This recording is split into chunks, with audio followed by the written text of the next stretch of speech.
Hi, it's Sean here again. Welcome to the third of a three-part series video tutorial resource on the Scottish Fisheries Co-Ordination Centre Electrofishing database. This tutorial is going to focus on exporting and reporting of electrofishing data. Once you've completed all your data entry process, your events are going to be stored in here, View Incomplete Events. What I'm going to do in this tutorial is firstly show how to publish these events and then show how to export individual site details in the form of a PDF report or an HTML document.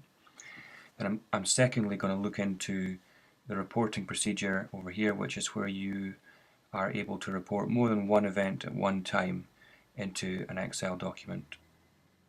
So firstly, if we go into View Incomplete Events here, you'll see the sites we've been working on. First thing to do is click on your site here, your event, and just click on View Report HTML. This is the first stage. And once it comes up, just check that everything's been inputted correctly here. Normally, if this wasn't a test event for tutorial purposes, you wouldn't see your densities calculated in here, so don't worry about that, but just check that all of your information's been inputted properly. If you had done habitat in this event, it would all come out below here. Now check that's all in properly. And go back to View Incomplete Events. And you want to publish the event. So click the tick and go Publish Event. OK. So it now disappears from View Incomplete Events and can be found in View Published Events. So click on that. Now the site was called ALM3. So if I just go up here, this is all your published events now. If I go into the binoculars, this is a quick way of doing it. You find it by site code. So if I type in ALM3 and click the green button, it's going to search the system for all the events here. So I know that it was this one at the top here, so click on that. That allocates it, and click the green button. So now this shows me all the events under the site code ALM3 which have been published within the system. So it was 2007 I was looking at, so if I tick that, now down at the bottom here you'll see there's View Report HTML or PDF. Let's try the PDF.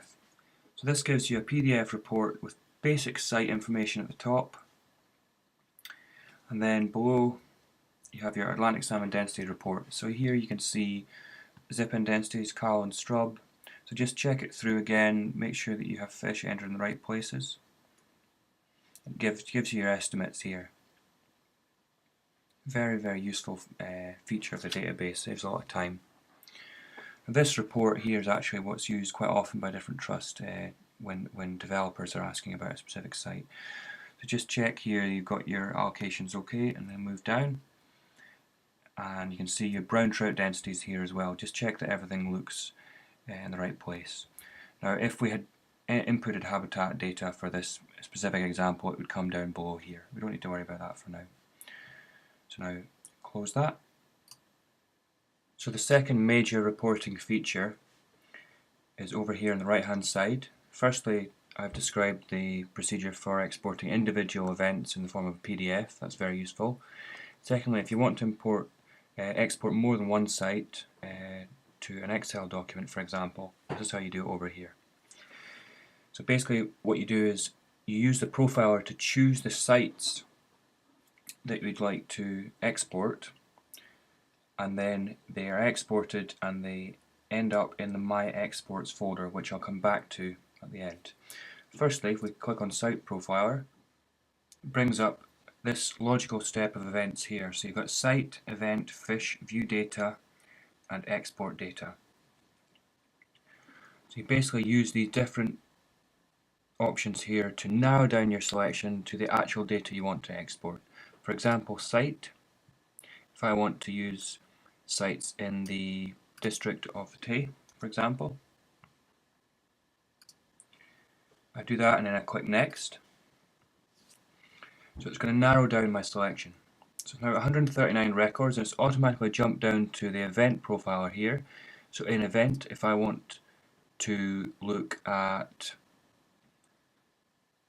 number of runs, for example, 3 fishings, I click next. Out of the 139 records held for the day, 51 are 3 fishings. It's now jumped down to fish. So if I want to look at species Atlantic salmon, for example, I can click next. So now it's basically going to tell us that there's 35 records in the day that are 3 fishings with salmon.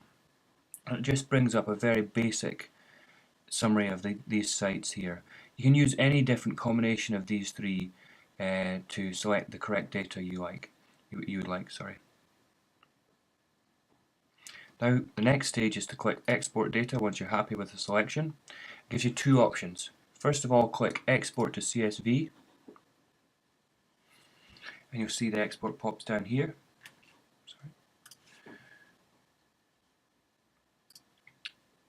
So if I click on this,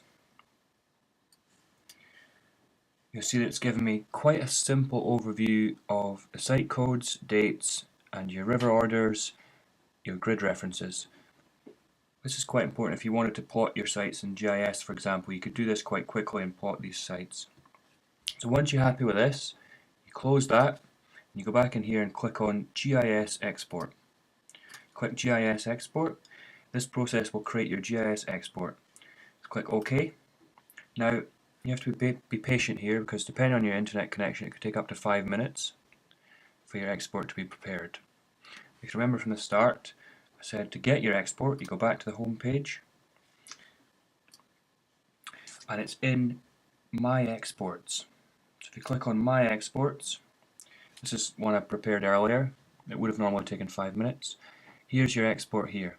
So click on it,